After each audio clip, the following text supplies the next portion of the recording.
business card things.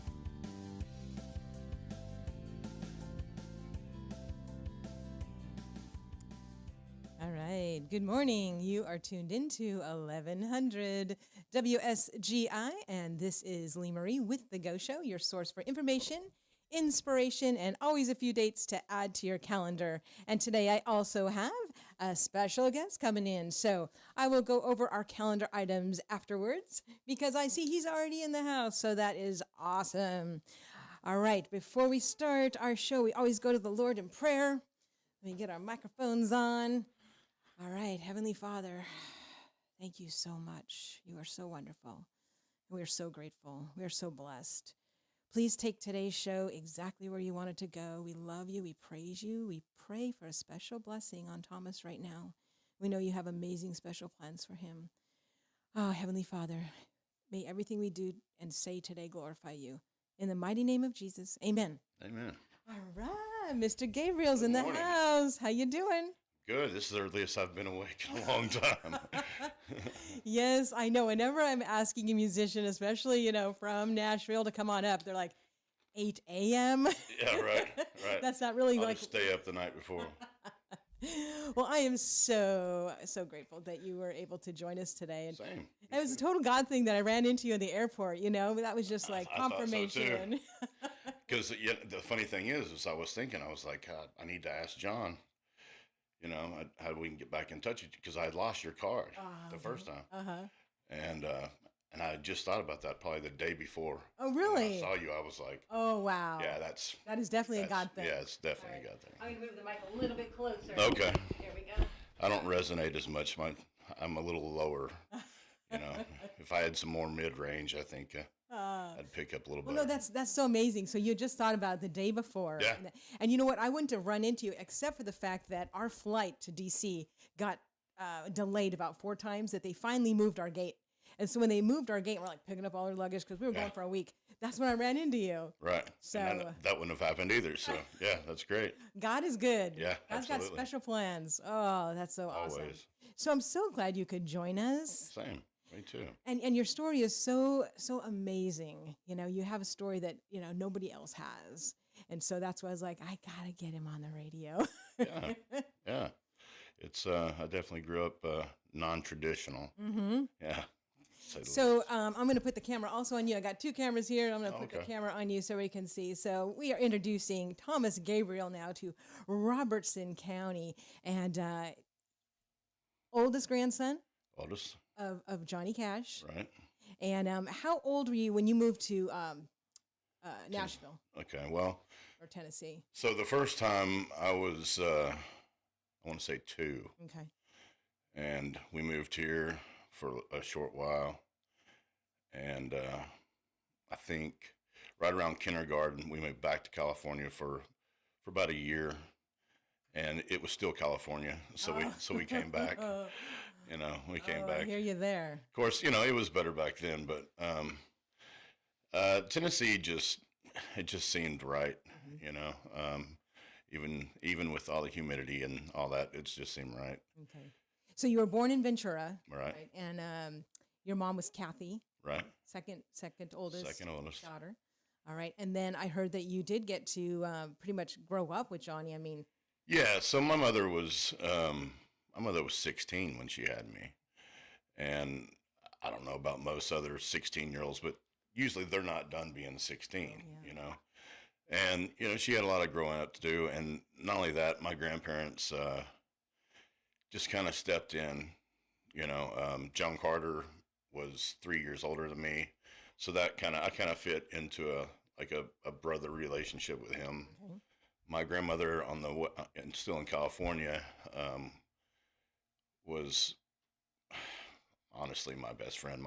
She was my closest, so in the summer times I was either between, touring with my grandpa John, or I was out there with her. And then even during the school year, we would take our books on the bus. Oh, wow. So there was a lot of road time, a lot more road time than probably would go on today. Normal. And so that's what you called him, Grandpa John? Yeah, well, it changed throughout the Okay, years. It all was right. Papa to, and then the day it was Grandpa. I remember the look I got, like, you know. And then I started cutting it to, the older I got was Gramps. Okay. And I don't think he was real keen on that, but you know, All right, I'm going to just share this real quick. And I want to remind our listeners that we are live on Facebook and YouTube. So we are a Christian station. So I really encourage you to go ahead and share this because we don't just come up in every feed. So that's what I'm doing right now. I'm going to go ahead and share that on my page. Also, guys, of course, we're on the radio, 1100, but then we also have a phone app for both Apple and Android. And that's a real easy app to download, and you can listen to the music all the time. Matter of fact, did you happen to hear, by any chance, did you have 1100 on when you were driving in?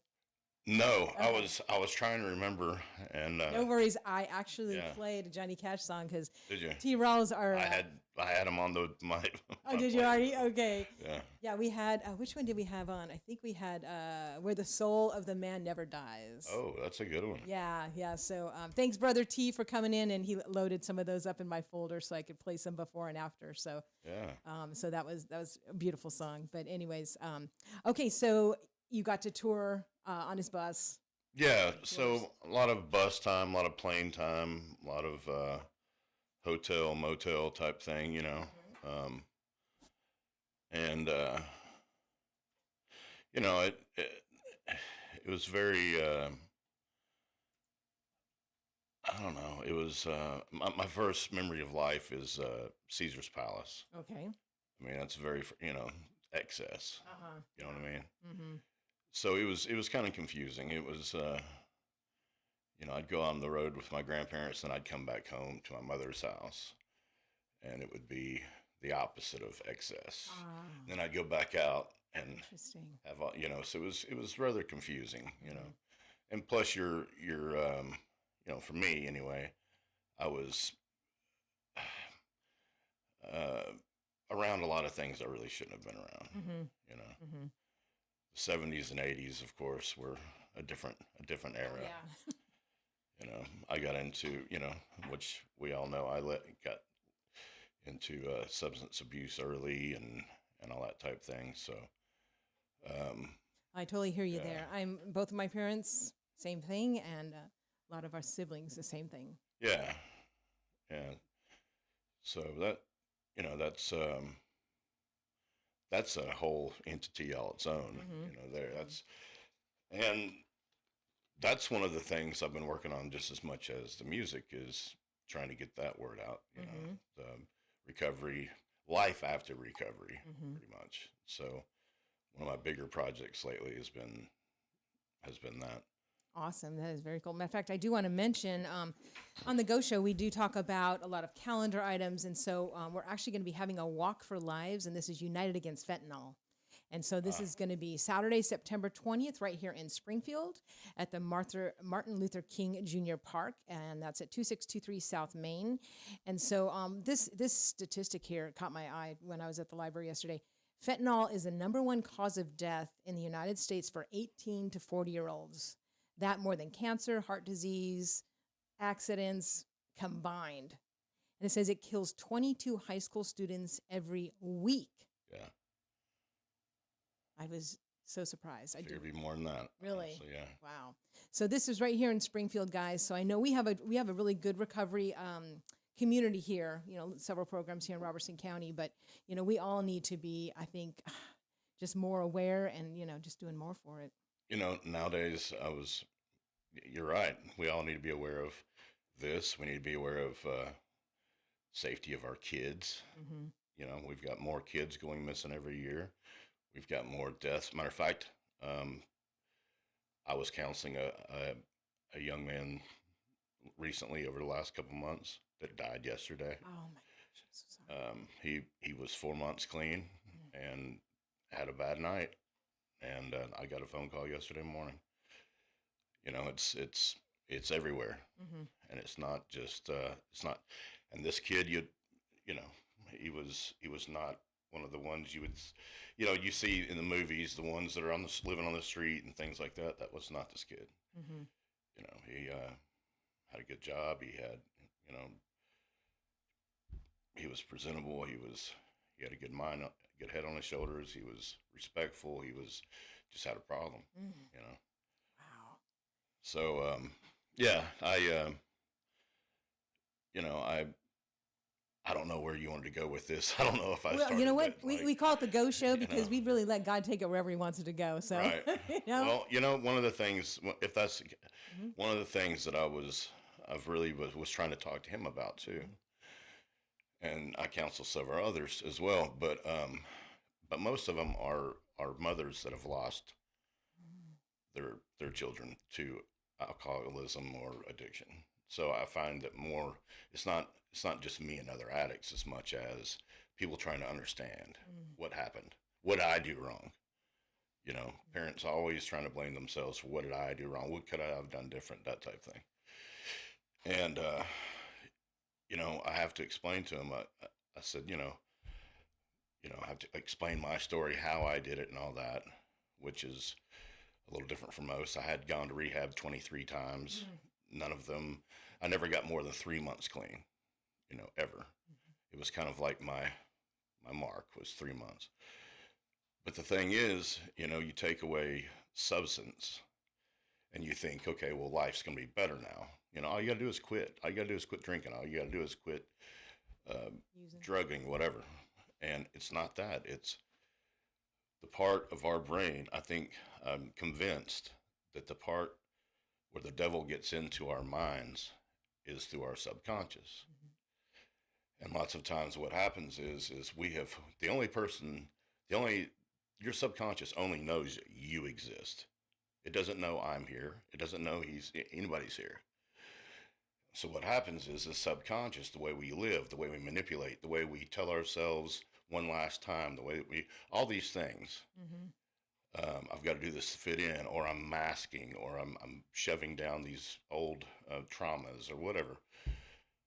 Um, the way we have taught our subconscious how we are, it learned how to back that up. That our negative self-talk is from our subconscious. It's always on our side, teaching us back what we've taught it. Mm. And in my case, for years, I didn't understand, like, why in the world am I having these thoughts? Why do I want this, but yet keep returning to this? And figured it out. It's my own subconscious working against me. I call it the guy in the basement. It's the part of me that I keep in the basement, and it whispers. You've got to reteach that, and until that happens, it's still going to tell you this is how you manipulate. This is how you go through life. You can't let everybody see the real you. You can't do this. You can't do that. You're no good at this. You're not worthy of this, and all that type of thing. And once I started really focusing on that part of recovery, I haven't had a problem. Mm. You said a couple sentences, and they're literally exactly what Shannon. I don't know. John and Shannon are involved with Wellspring Ministries, and they're doing some counseling. And I'm in a class with them. Actually, it met last night, and it's very interesting because she is doing one coming up, and I want to try to get it on the screen here. Oh, here we go. Called the Food Stronghold, but actually, it could be any stronghold. Anything. Yeah. And what this says, actually, let me change the camera here. It says, do you keep doing what you don't want to do and can't seem to break through? Mm-hmm. That's exactly what you just said. And so anyways, I might as well just tell you right now about this class because it's coming up here in September. Monday, September 15th, 5:30, actually it's 6:30 to 7:30 p.m. And Shannon Baumgartner, with over 40 years of teaching experience, will show you specifics and to just show you biblical principles that will give you the powers and the actions in order to get through all this. So this is a free class, guys, if you RSVP by September 13th. And you can do that by actually texting Shannon at 615-533-4587. Again, that is 615-533-4587. This is a free class. It's going to be over at Well in the Square, right next to Crossroads Christian Bookstore in the Square in Springfield. So, and this is part of her Take Every Thought Captive, having to do with all addictions and just having to do with anything that we keep doing and we can't understand Right. why we're having a problem stop. I've really enjoyed talking. We've had some really long, in-depth discussion, especially with John, Uh-huh. and I've really enjoyed that. He's really helped me out with some perspective issues. That's Mhm. so that's um, that'd be a good class to go to. Right. And then also, I do want to mention that class, guys, because people can still join it. That is a free class. And it is happening every single Tuesday night in Springfield at Purpose Life Church, 805 Memorial Boulevard. And I know that I'm going, Stephen's going, my assistant Linda's going. All the cool people are going to be there, so don't miss out. Um, I know it's like a 13-week class, but every chapter is a standalone as well. And I tell you, and this is the second time I've gone through this class, I get something big Every every time. single time because it's just so based in scripture and it's so true. Like you go, oh my gosh, that's exactly what's going on. Right. I didn't even realize I had, self bitterness or that I was carrying around, a list of what I did wrong in my head. Yeah. We're not supposed to do that. We keep the longest tally. Yeah. Right. Yes, yeah. And so right now I'm trying to get free of that. And Mhm. it's so wonderful because Shannon and John will, lead us in prayers to get through that, to forgive yourself and to forgive others and to forgive God. So many of us don't even realize that we're still Yeah. blaming God for stuff. So, anyways, it's called Biblical Foundations of Freedom. This is what the flyer looks like. And you can just show up. You don't need to RSVP. But yeah, every Tuesday night, and it runs from 7 p.m. to 8:30. Last night, I think, was only the third week of class. So there's still like 10 or 11 left. And come on by, guys, because this is really a life-changing Mhm. series. So you got to talk with John Baumgartner quite a bit about it, huh? Quite a bit, because we play music together too, Mm-hmm. and um, so we've had times on trips, or just sitting there during rehearsals or whatever. We've covered a lot of ground, Mm-hmm. and it's refreshing to have like perspectives and that intercede, but yet they're still different and to the point where you're still learning Oh, something. yeah. By the way, we loved your Christmas show Oh, thank you. last year. Are That you was going to do fun. another one? I think Angie was looking into setting up another one. Oh, that would be great. Yeah, That it was was a that lot of was fun. that was just so awesome. I love anything where we can, the more connections we make, Hmm. and I don't mean connections for business. I don't mean, but just connections as people. Hmm. You know, one of the other things about addictions is the lack of connection. We cut off connections. We cut off ourselves from God. We cut off ourselves with friends and family. And I've noticed that the more connections I make, the more Hmm. out of my shell I come, the more healed I feel. Oh, I You love know, that.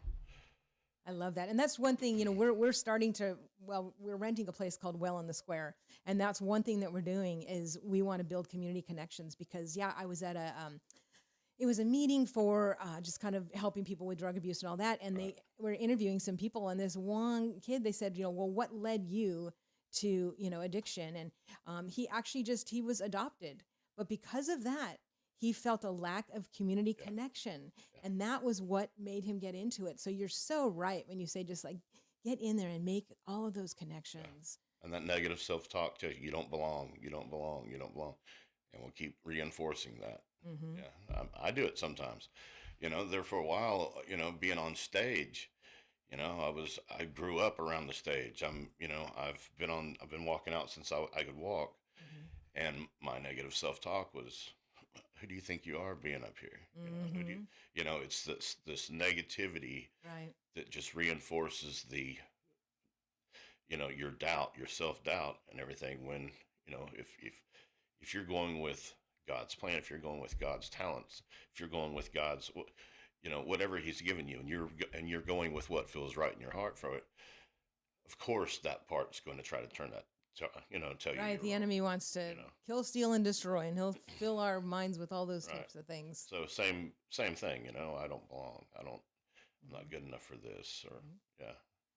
All right. Well, it's already 8:20. I can't believe Wow. it. I wish we had you for 2 hours, but I am going to have to talk about a couple sponsors. And while I do that, though, I want you to think about a couple questions. I'm going to ask you when we come back from the break. I'm going to ask you what your favorite Johnny Cash song is, Oh, and then also maybe just a couple favorite memories that you have. I know that Caesar's Palace was one of the most memorable ones, yeah. but maybe you have some favorite ones where you're just like, wow, that was awesome. All right, let's go ahead and talk about some of our sponsors here. We have Coldstream Camp just down the street, guys. And Coldstream is such a wonderful place to have your next retreat or just your family trip. But remember, guys, they fill up early. So start looking at 2026 or 2027 right now because their dates always fill up early. They have wonderful kids camps, and it's really not that far. It's in Adams. It's probably about, I don't know, 15 or 20 minutes from here. A wonderful family is run it, Roger and his and Heather, and they are amazing. And I'm trying to find their phone number real quick because I had it. Okay, Coldstream Christian Camp. I'm gonna have to look up their number. Linda will look it up for me. Thank you, Linda. Also, I want to tell you about Ridgetop Mower. So Ridgetop Mower, matter of fact, is Steven still out there? I'd love for him to talk about Ridgetop Mower. Come on in here. This is Steven, my husband. Will you do a quick commercial for Ridgetop Mower for me? Ridgetop Mower. Ridgetop Mower is located at 1100 Matthews Street, right behind Ace Hardware and Baldwin Barbecue. Ridgetop Mower will take your mower, fix it up for you, and give it right back to you in the same day if they can. If you have any old equipment, he'll come pick that up for you if you don't want it anymore. Get it? But winter is coming, so he will work on your heaters and your blowers. So call Ridgetop Mower. That's at 615-855-0044. Awesome. Thank you so much. Once again, my husband rescues me. I don't know what I did with that. And then lastly, I do want to tell you about Southside Drug Company because they aren't just a pharmacy. They also have really cool personal gifts that people like Miss Linda are making. So stop in Southside. They are located at 1000 South Main Street in Springfield. They're open Monday through Friday, 8 a.m. to 6 p.m. and Saturday, 8 a.m. to 4 p.m. And Southside Drug Co. has been doing this family-run store for over 100 years. So make sure you stop by. Make sure you tell them Lee Marie sent ya.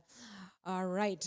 Back in studio with Thomas Gabriel, singer, songwriter, extraordinary man, and also Johnny Cash's grandson. So I asked him if he could tell me maybe what is his absolute favorite or maybe one of his favorites, because I know it's early. It's very early. And I do appreciate you coming in so early because I know you're a musician. So what would you say might be one of your favorite Johnny Cash songs? Well, I tend to go by the decades. Okay. Oh, okay. You know, Uh-huh. so I've got my favorite for each decade. Oh, yeah, that's fun. Okay. I really do think my favorite song right now, though, if I had to pick one, well, then again, you've got the songs he wrote, songs he just Oh, yeah. sang. You know, so Okay. I've got all these compartments in my head Uh-huh. that I, have my lists in. But We got time. the American recordings, to me, are the best because it was when he was finally at a place in his career and his age, when he had somebody, Rick Rubin, that said, "You do what you want to do, how you want to do it." Of course, he produced it and led him into some, like he didn't want to do Hurt at first, and then that turned out to be, groundbreaking. Mm-hmm. But those are my favorite because I actually got to watch some of those be made too, and just the authenticity of just him being exactly what he wanted to be, no apologies, keeping the non-edited versions at times, things like that. That to me was huge. But as far as the classics go, I would have to say probably one of my all-time favorites is still Folsom Prison. Mm. Just that was that song. I've seen him come out and do the basic classic version. I've seen him come out and be rowdy and do a harder version. Like a more more muscular version of it, if you want, for lack of a better word. And what did you do? You played there, didn't you? I did a show at Folsom. I did actually two shows inside the walls of Folsom. Oh, you did. Usually when people do Folsom now, they do it on the outside of the walls. We actually went in and did it on the inside. And yeah, that was quite an experience because I was thinking, okay, we pull up, we set up outside, we do that, and we leave, right? And we get there, and the guards start going through our guitar cases and checking us, and I'm kind of okay. Follow us down this hallway, and I thought, oh, all right, we're gonna go in. This is nice. So the first show we played there was for a class. It was a group of guys that were in a music class. They were learning guitar, and so they had, you know, learned Johnny Cash songs and things like that. And so they were more, they were had good points. Had the way the prison system is set up, you have your higher and lower points as far as your what you can and cannot do. And me being in prison myself, I know this. So when I'm there, I know who I'm. Okay, these are the guys that are trustee level. So then we get done with that, and these guys all shake our hands and everything, and it was a really fun show. I said, all right, let's go do the second one, thinking we're about to go to do the same thing. And the guards lead us to a door that opens, and it's the yard. And instead of like walking us out, like everybody turns around, look at us, they're on the yard. He said, see that door over there? He said, walk across the yard, that door over there. He said, go in that door, and there's a little auditorium, and you can play in there. Wow. Well, not only that, I've got my female assistant with me. I've got, band members with me. I said, okay. So I walk across like I'm no problem, it's not Folsom. These aren't lifers, and we go in and we set up in this room, and I'm nervous too, but I'm, and we start playing, and so I start playing Johnny songs, classic Johnny songs. And and nobody's really paying attention yet. And so I thought, well, we'll make this one fast. And this old man walks in and grabs a chair, slides it up right to he's half between me and you. And he's sitting there and he's just staring at me, just locked. And so I'm playing, and I get done with a song. He goes, I was here when your grandpa was here. Wow. Said I was 18. Oh my. And this guy was obviously very old. And he said, they had me in lockdown, but I could hear them. He said, I want to hear one of your songs now. Oh. And I thought, all right, if you want to hear some of my songs, they're a little different. So we started doing some of my songs, and he's the one that started, kind of getting into it. Because of him, everybody else started getting into it. Before long, we had just as much fun as we did at the first one. Oh, that's awesome. It just took that one guy that kind of broke the ice a bit. But it was a really great experience. Yeah. Yeah, that is a great story. Yeah, it just takes one guy. I love that. I love that. The OG. Yeah. Very cool. All right, so so that was some of the songs that you got. That is amazing. That is a real God thing. Oh, it was. Yeah, it really was. Yeah, he had some stories too, and you got to talk to him and stuff. Oh yeah, we afterwards, while we're packing up and everything, I'm still sitting there talking, and am I away again? I pushed it away once, but no, we had a good talk. He had a hard life, but he had found himself in there, found God in there, and that was.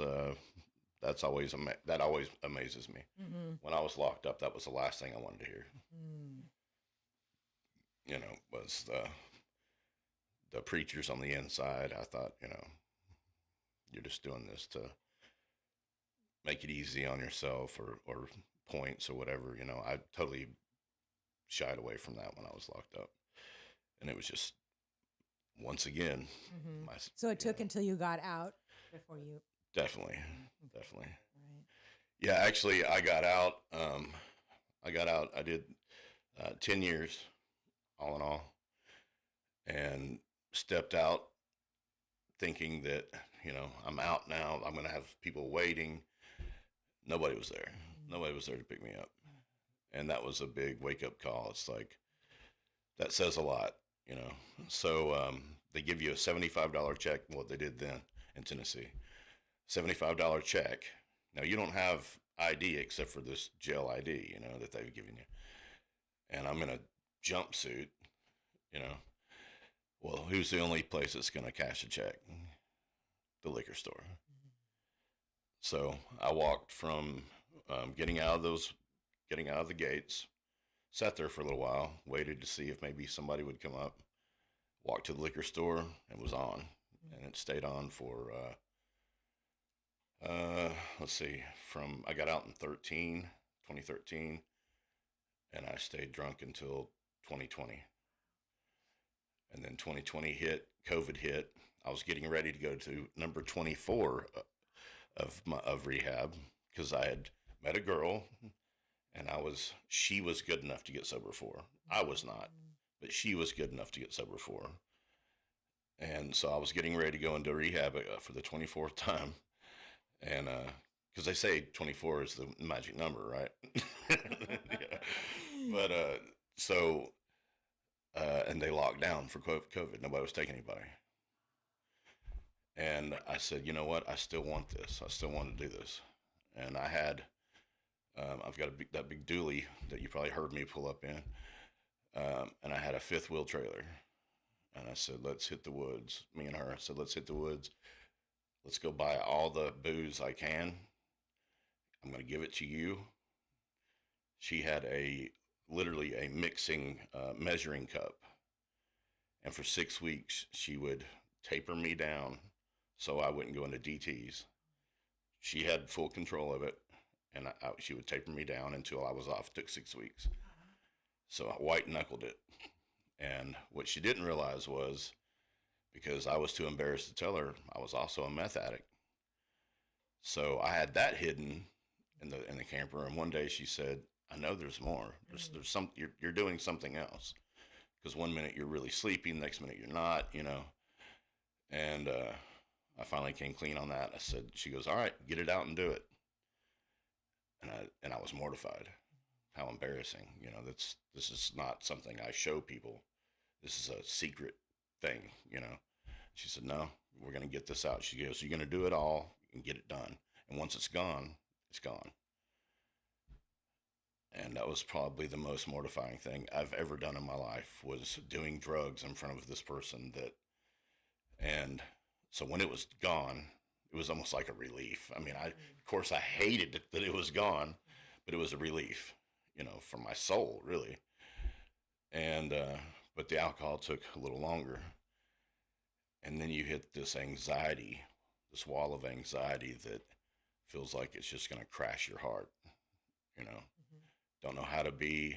I have not done life on life's terms ever, and so it's kind of like standing at the bottom of a mountain and going, okay, this is all the problems I've made over the years.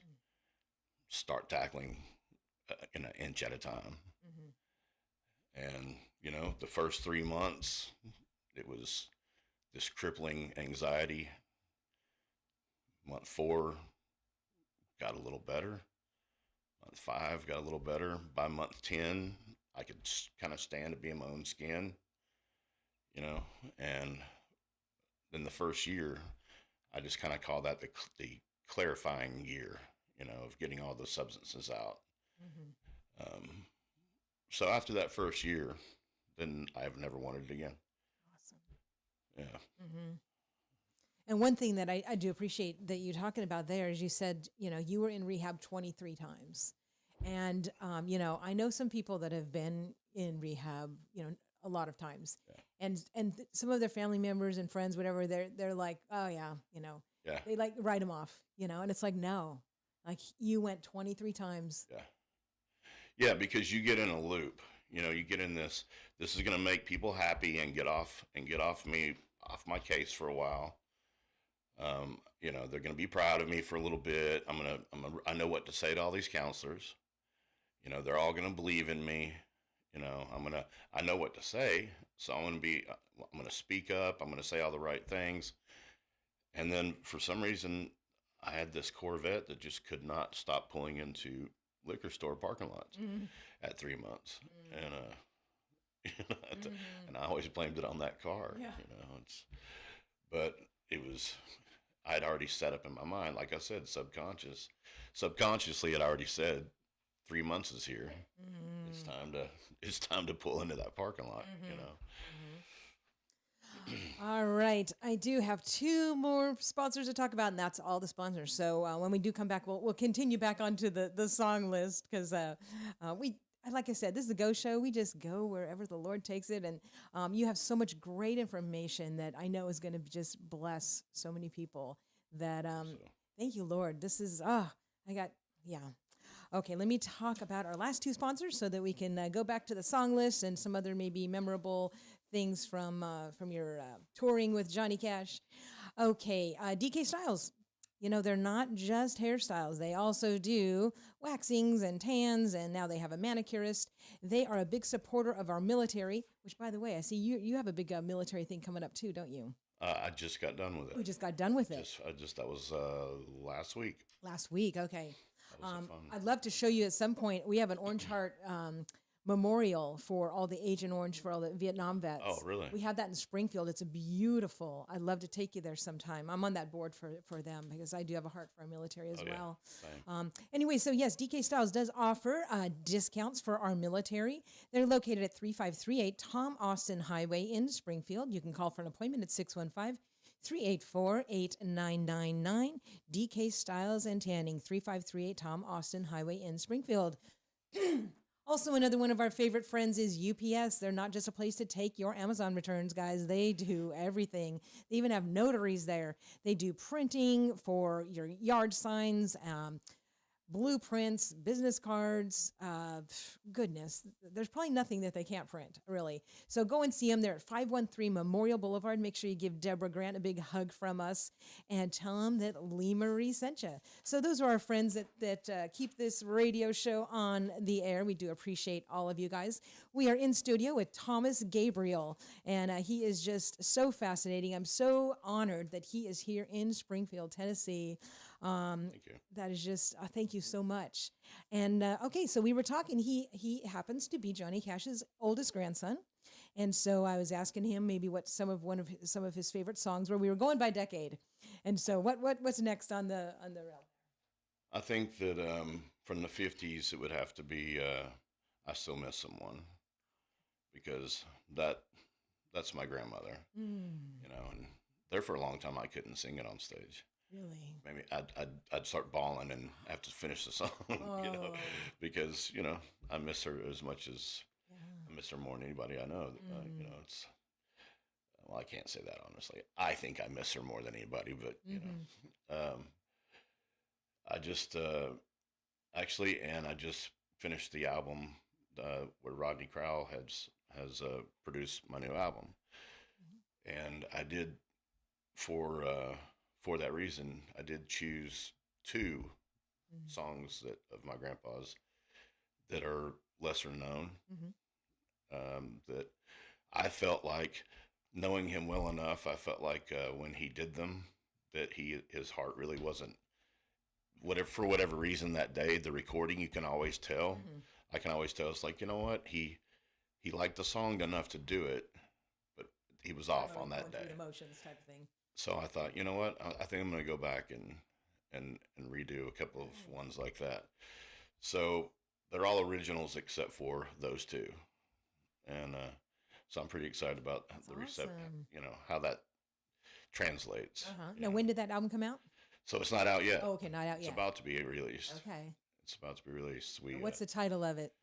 Well, that's Does it have still one in the yet? works Okay, too, because it's going to have there's 4 singles coming off of it, and my idea for the album, and their idea for their album, it's kind of one of those, So yeah, I'm still finding this out real time. Actually, I find out more every day. Actually, so this is the first time. My first album that I put out was on my dime. So, and then I put it out not knowing how that worked. So hopefully when this new one comes out, it kind of might fuel maybe some more interest in that first one, because I didn't know how to release that. I started that in 17, so I'd only been out of prison like 3 years, Hmm. and was just trying my best to to make music, put out music, promote music, and all that kind of thing, and had no clue, Hmm. you know. So Okay. yeah, we'll see where it goes. All right. So that was the 50s favorite song. 50s, there's that one. Okay. As far as 60s go, 60s was a kind of a strange era. Um, I think that some of the more uh, probably some of the lesser knowns are my favorites. If I had to pick one out, though, I remember as a kid, I really liked Ballad of Ira Hayes. Hmm.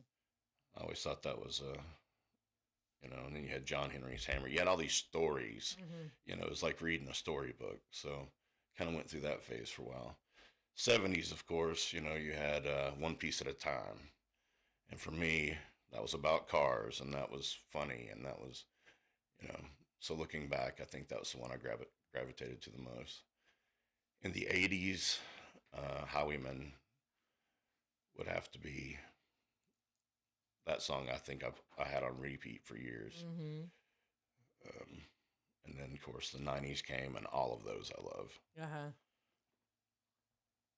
Awesome.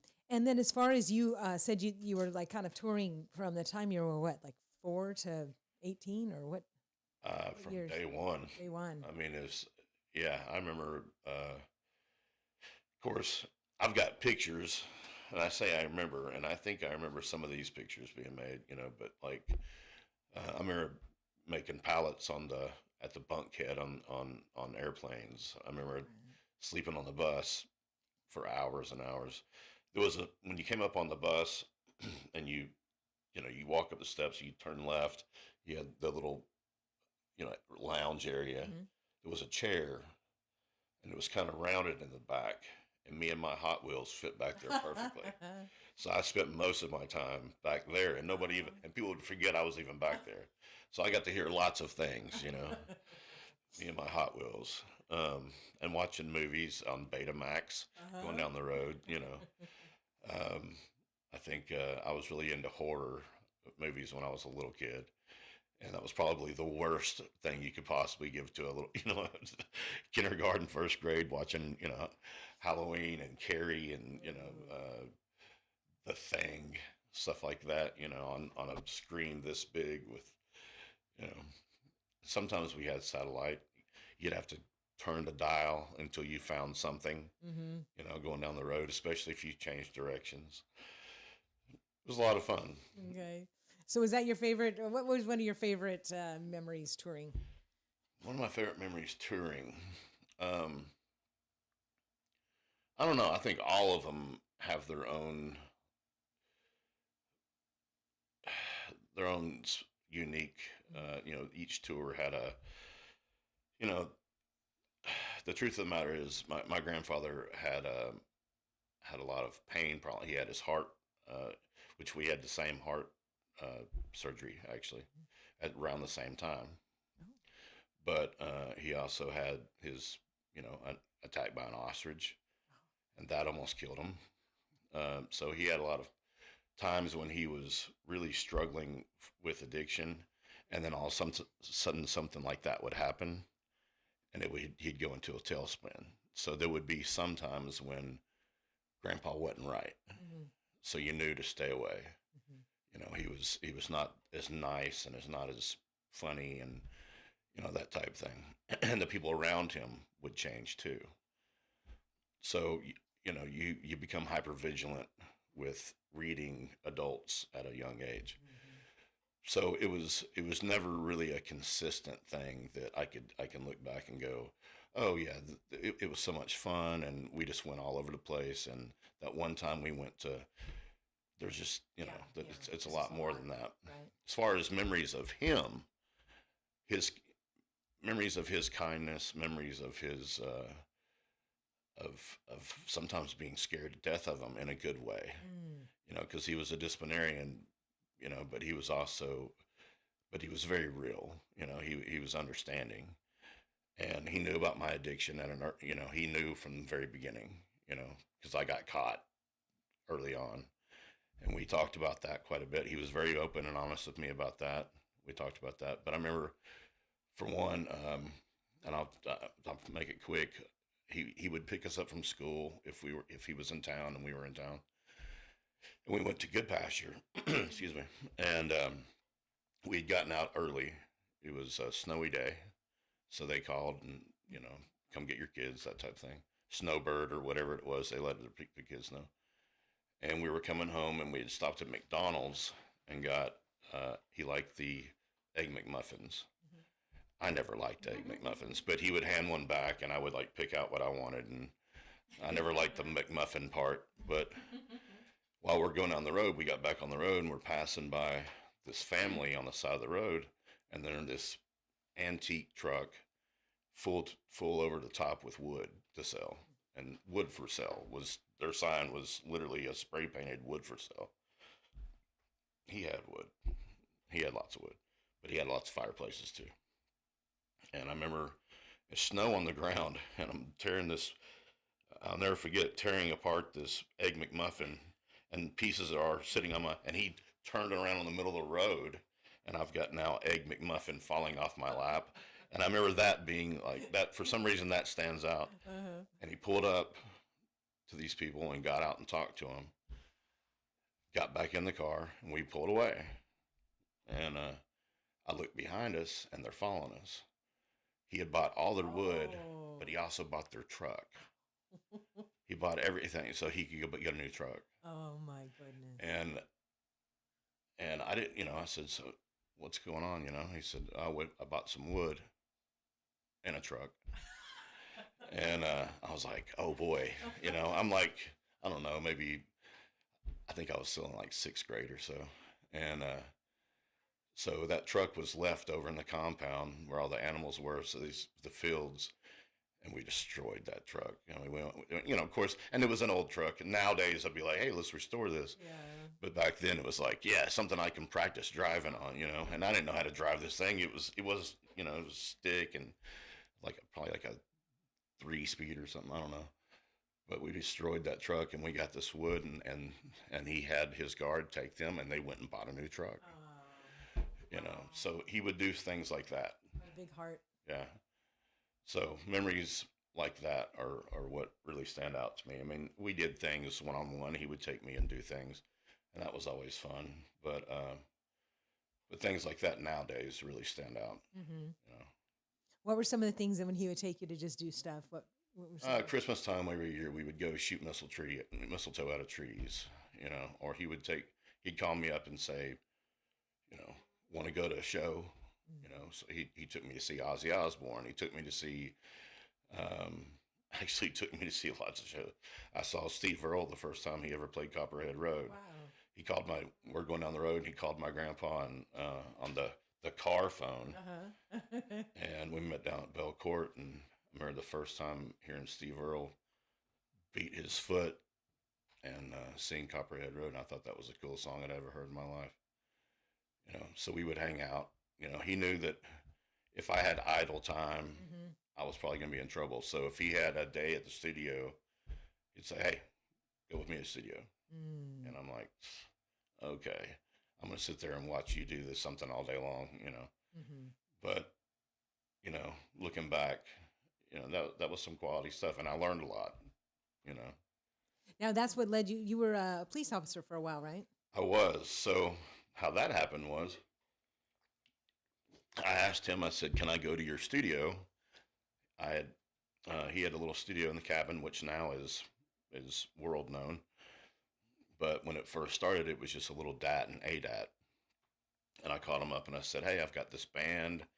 Can I go in and make a demo? And we've got like 6 songs. He goes, yeah, as long as you pay for tape. I never paid for tape. So we go in and we did this demo, and it turned out really well. Actually, one of those songs that I did is going to be on this new album. I kept it from 1994. But anyway, so it came out really good, and I was really proud of it. And I went to him, and of course it was on cassette, and so I'd go over to his house, and because the cabins was across the road down the woods, and he was getting ready to leave, and I got the cassette in the hand. And I'm like, Grandpa, here's what I made, and listen to it. Tell me what you think. And I'm thinking, he's gonna listen to it, and it's just gonna be like, this is the best thing I've ever heard. Let's get you on the radio. let's. And I handed it to him. And he said, all right, I got to go out. And I'll listen to it while I'm gone. I waited all that day. Didn't see him.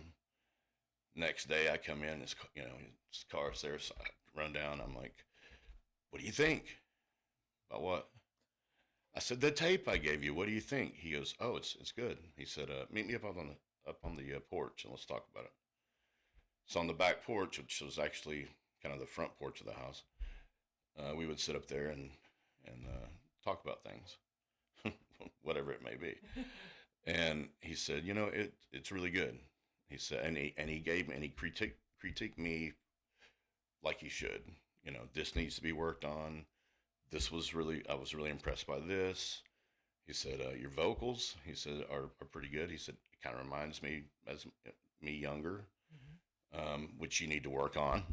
Your writing, you don't have enough life experience yet. He said, your writing needs to mature. And I said, okay, now I'm waiting now we're going to do this with it, And he said, but I've got a guard, and he points at the guard shack. He always had an off-duty police officer up there, or a sheriff's deputy, either one. And he said, I've got a man coming to talk to you. I think you should be a police officer. What? I just handed you a tape. Where does this come from? He said, I think you'd be good at it, and you need something to fall back on. Because I'd already been asked to leave college.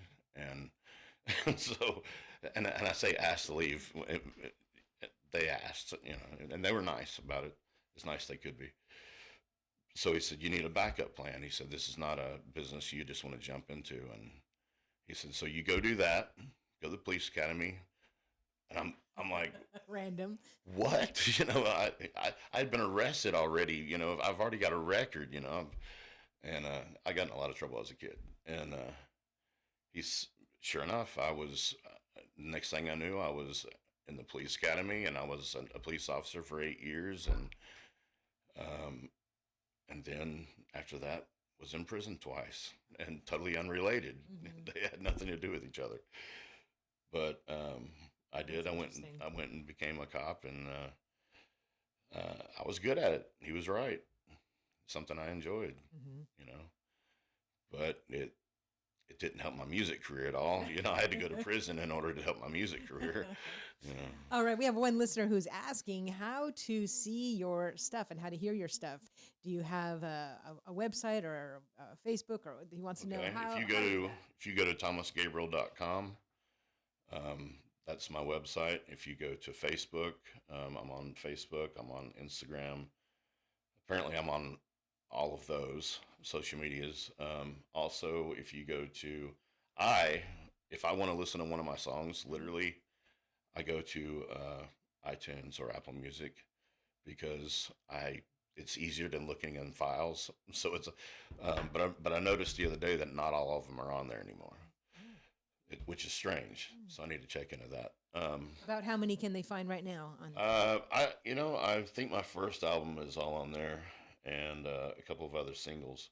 If you go on to YouTube, I've got a YouTube channel, which is full of a lot of stuff that I want you to see, and then full of a lot of stuff that I don't want anybody to see because it's old footage that, taken from the crowd or whatever. But the new album should be out soon. I would say, I've been saying 2025, but I'm probably going to go with early 26.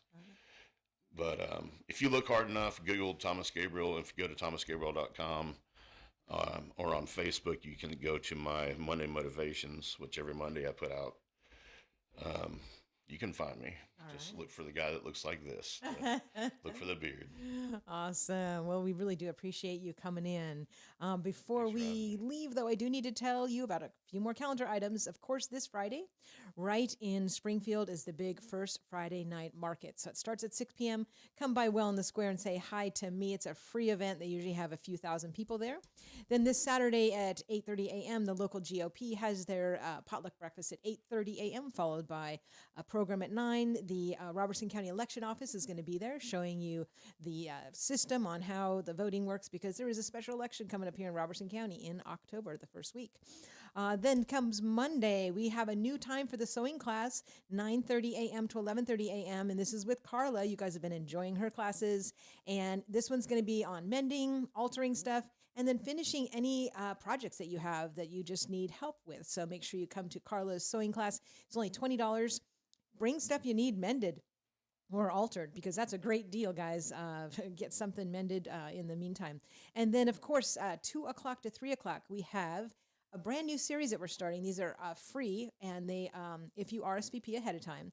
And this is, Carla has over 15 years experience homeschooling, so she's going to give some expert tips to moms and dads of homeschool families. So 2 o'clock to 3 o'clock this coming Monday. Don't miss it.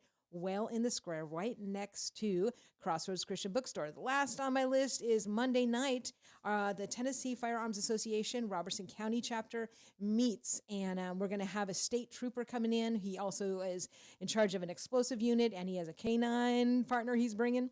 And so that is going to be also back at Well in the Square, 600 South Main Street in Springfield. Potluck at 6, speaker at 6:30. We have a great time. About 50 of our closest friends will be there, so hopefully you can join us at one of these. But we're so glad that Thomas Gabriel came all the way here to WSGI in Springfield. We really enjoyed every part of this day. I did too. I'm looking forward to hanging out a little bit more. All right, guys, remember, share this show. It's on Facebook. It's on YouTube. Best to share it on YouTube because Facebook expires after 30 days. So let people know about WSGI 1100. And remember, you can get those new cool stickers. They look real retro. And this is what it looks like. Good old gospel. Matter of fact, you make sure you take one, Mr. Thomas. We're playing some cool stuff. Matter of fact, we got, after I sign off, I'm going to play a Johnny Cash song too.